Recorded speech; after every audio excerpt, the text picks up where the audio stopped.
Tony DeAngelo is about to start a second tour of duty with the Hurricanes, and this one could even be better than his first one. And now I'm going to give you details as to why I think that.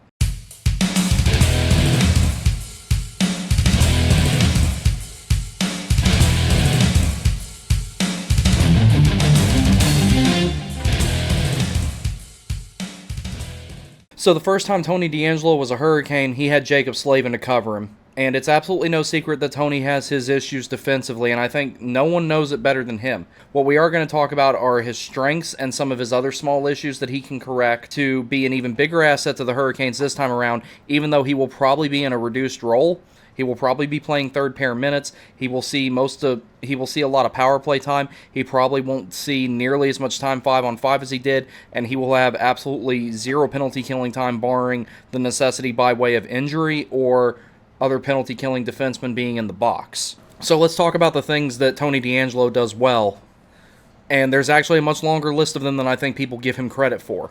A lot of people categorize Tony as a turnover machine. I don't think that that's accurate. I think maybe you could call him a traffic cone. He does get burned sometimes. Aho in particular has absolutely destroyed his ankles twice, and it was almost deja vu the second time that he did it to him when he was playing in Philly. But when Tony actually has possession of the puck, he tends to not lose it as often as people say that he does. His ability at neutral zone transition is actually really solid. He's good at making that decision when it's the right time to skate the puck up, join the rush, and distribute it at the blue line, then go to the front of the net and press, or whether he should return to the point. His playmaking ability is actually excellent.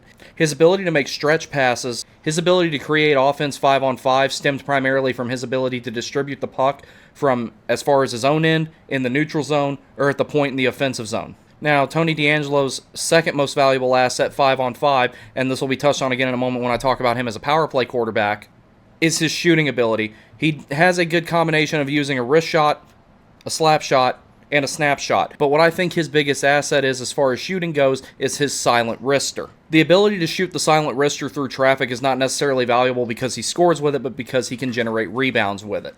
With as much emphasis as the Hurricanes place on offensive zone possession, this is an incredibly valuable skill set for him. Now, as far as pinching goes, he does do it sometimes excessively more than almost anybody ever does, and he will probably be the one who does it the most on the Hurricanes, even if it's not the most advantageous situation. However, when he has a really good safety valve with him, he's much more decisive when he makes pinches, and the results are significantly better.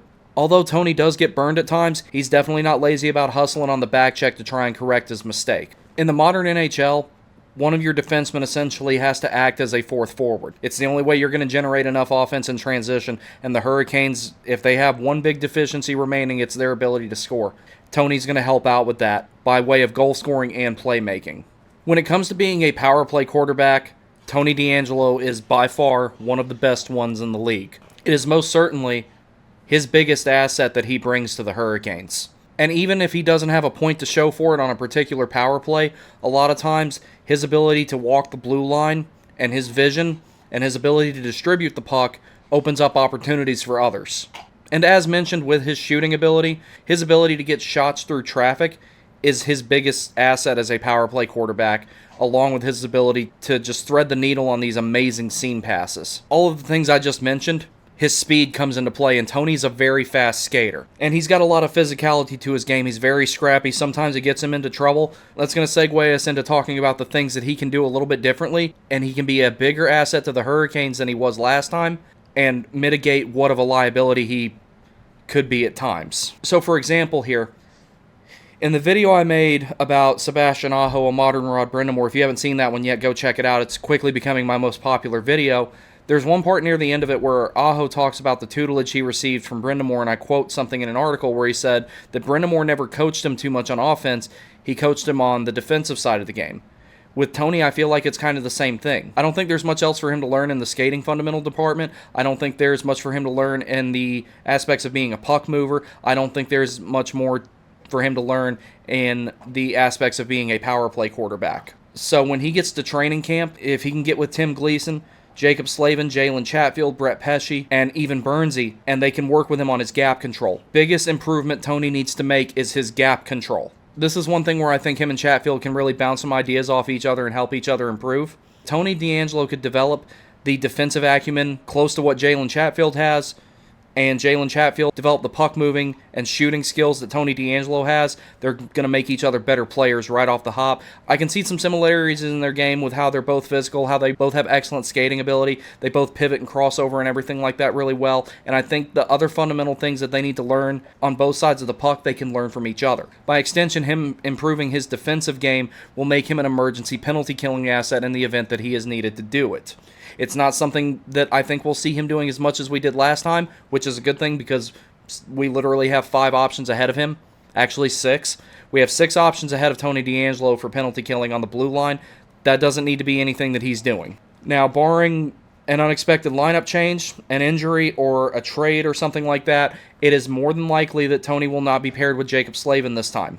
He's not going to be matched up against top 6 forwards and top 4 defensemen nearly as much, and he'll likely be playing on the third pair during most of his 5-on-5 time. It'll be more advantageous for him defensively to play against bottom 6 forwards and bottom 4 defensemen a lot more frequently. That will also prevent some of the things that people are worried about with his defensive deficiencies. But if he gets his gap control down, I think you're going to see a much better defensive Tony DeAngelo than you have in the past. The biggest thing, even though I personally don't feel like that this was that much of a problem last time he was in Carolina, he had a couple of hiccups, discipline.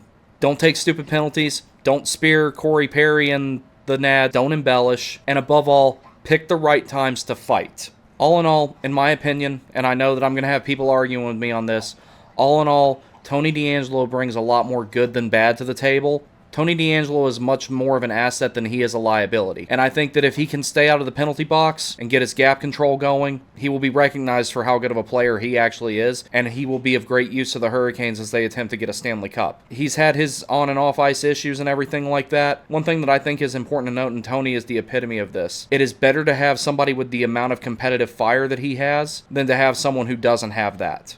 It is better to have somebody that you have to rein in than you have to try and get more out of. And now that we've talked about Tony DeAngelo, I'm going to show you guys Tony DeAngelo, because he's been bugging me and wanting a treat, so there you go, that's my good boy. If he were a hockey player, I think he'd be a scrappy puck-moving defenseman like Tony is. Sit.